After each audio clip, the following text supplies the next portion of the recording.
Hey guys, Nick here. Thanks for coming by. A little bit of a random topic today, but a very, very good friend of mine said that I should do this one. So I figured I would. This one is about my beard or my goatee and what it means to me and why I have it the way I have it. Before I had gotten sick and before I had gotten diagnosed, I always kept kind of a light beard. It may be a little scruff on the side, kind of the way it is now, kind of the 4 or 5 days shadow type thing. And every now and then I would actually have a goatee, but I always kept it short. And I never had a problem growing facial hair. If I had, my way, I wish that I wouldn't have had to have shaved every day because it could be quite a pain, but it was, kind of just part of my routine. But when I got sick, a lot of things were changing internally with my body.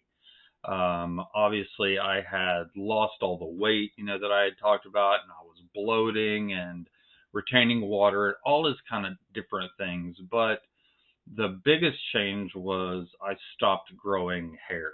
And what hair I did have was falling out. Now, before anybody makes a joke, I am bald up here, and I have been since my 20s. So I'm not talking about that. I'm talking about just general body hair, my arms, my chest, my face, and I shaved once when I had first gotten sick, and it just never ever grew back.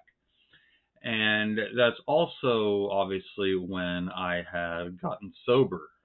When I was diagnosed at the beginning of November, I haven't drank, since then. But as I started getting healthier, my facial hair started to grow back.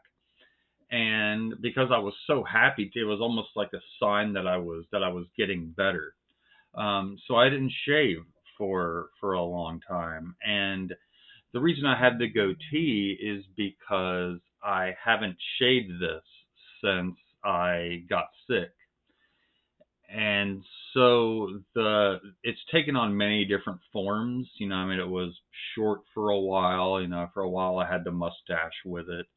Then it was just a normal goatee. Then it would go longer, kind of into a triangle. And then when I started making these videos, it started getting, kind of bigger, and it will start going all over the place. So I started putting it, in like the single ponytail.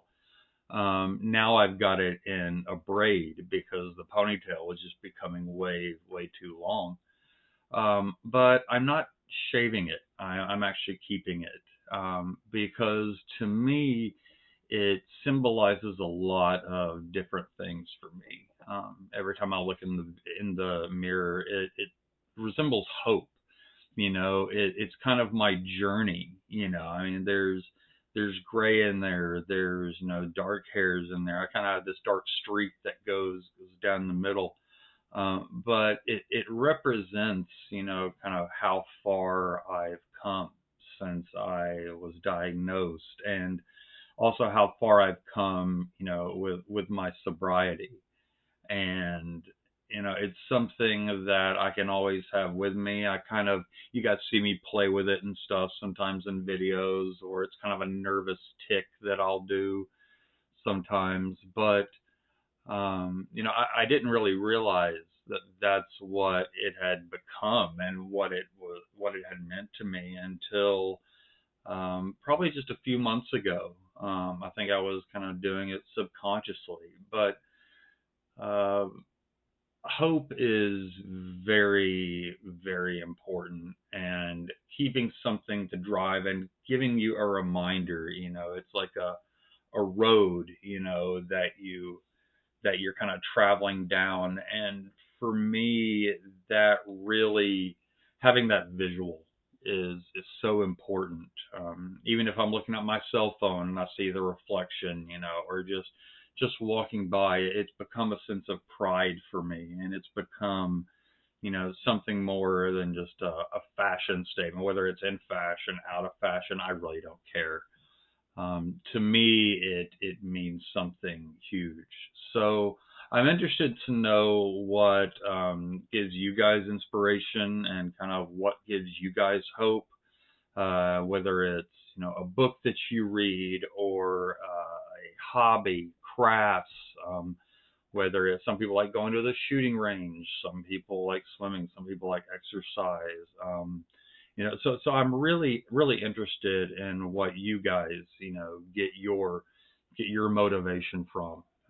But that's just one of the little things that gives me motivation, and I think that those things should be unique for each person. There are things that a lot of people do, but I think the individual things that we do ourselves is what makes our recovery special. It's what makes our recovery important to us, and it's what makes our recovery workable. I mean, you have to have something that works for you, whether it be health wise, whether it be addiction recovery, whatever it is.